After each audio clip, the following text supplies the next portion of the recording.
Hi friends, అందరికీ నమస్కారం.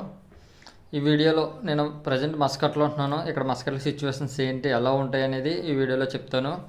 And ఎవరైనా కొత్తగా మస్కట్ రావాలనుకుంటే అసలు ఇక్కడ పరిస్థితులు ఎలా ఉంటాయి, ఏంటి సిచ్యువేషన్ అనేవి మీకు ఏమన్నా డౌట్స్ ఉంటే కామెంట్లో చెప్పండి. వాటికి సంబంధించి వీడియోస్ కూడా చేస్తాను. అసలు ఎలా ఉంటుంది ఇక్కడ సిచ్యువేషన్ అనేది కూడా చెప్తాను. ప్రజెంట్ నేను ఏం చెప్తాను ఈ వీడియో చేస్తున్నానంటే, ఈ మధ్యన సరిగ్గా వీడియోస్ అసలు చేయట్లేదు, టైం ఉండట్లేదు. ఇంకా వర్క్కి వెళ్ళి రూమ్కి వెళ్ళి ఇంకా అలా సిచ్యువేషన్స్ బట్టి టైం అది సెట్ అవ్వట్లేదు. ఇంకెక్కడికి బయటకి కట్ట వెళ్ళట్లేదు, అందుకే వీడియోస్ కూడా చేయట్లేదు. నేను ఇక్కడ వర్క్ చేసే ఆఫీస్లో నాకు కాంట్రాక్ట్ అయిపోయింది ఫ్రెండ్స్. నాకు కాంట్రాక్ట్ అయిపోయింది కాబట్టి నేను ఇప్పుడు ఇండియా వచ్చేస్తాను.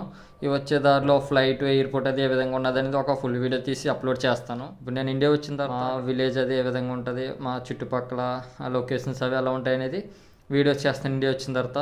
ప్రజెంట్ నేను ఇక్కడికి వచ్చి ఇంకా కాంట్రాక్ట్ అయిపోయింది మాకైతే. ఇంకా నేను ఎగ్జిట్ వచ్చేస్తున్నాను, క్యాన్సిల్ వచ్చేస్తున్నాను. వచ్చిన తర్వాత ఇంక ఇండియాలో సిచ్యువేషన్స్ ఏంటి, వర్క్ చేస్తాను ఏంటి అనేది అక్కడ చూసుకుంటాను. ఇక మస్కట్ ఎవరైనా కొత్తగా రావాలనుకునే వాళ్ళు, ఇక్కడ సిచ్యువేషన్ ఎలా ఉంటుంది, జాబ్ ఎలా ఉంటాయి, ఏదైనా ఏ వర్క్ అయినా సరే ఎలా ఉంటుంది, ఇక్కడ అసలు ఎలా ఉండగలుగుతారు, ఇక్కడ క్లైమేట్, ఈ లొకేషన్స్ ఏంటి అసలు అనేవి మీకు ఏమైనా డౌట్స్ ఉంటే, కొత్తగా వచ్చేవారికి ఏమైనా తెలుసుకోవాలనే ఇంట్రెస్ట్ ఏమైనా ఉంటే నాకు కామెంట్లో చెప్పండి. మీకు హెల్ప్ చేయడానికి మేము ట్రై చేస్తాను. ఇంకా నెక్స్ట్ ముందు ఇండియాలో వీడియోస్ చేస్తాను. నన్ను కొంచెం సపోర్ట్ చేసి ఫాలో అవ్వండి ఫ్రెండ్స్. మీకు ఏ డౌట్స్ ఉన్నా మస్కట్ గురించి ఎవరైనా కొత్తగా రావాలనుకునే వారికి కామెంట్లో చెప్పండి, కన్ఫర్మ్గా సాల్వ్ చేయడానికి చూస్తాను. దాన్ని బట్టి మీరు డిసైడ్ అవుతారు కానీ మస్కట్ రావాలా వద్దా అనేది. ఓకేనా friends, thank you so much. Next వీడియోలో కలుద్దాం. Bye bye.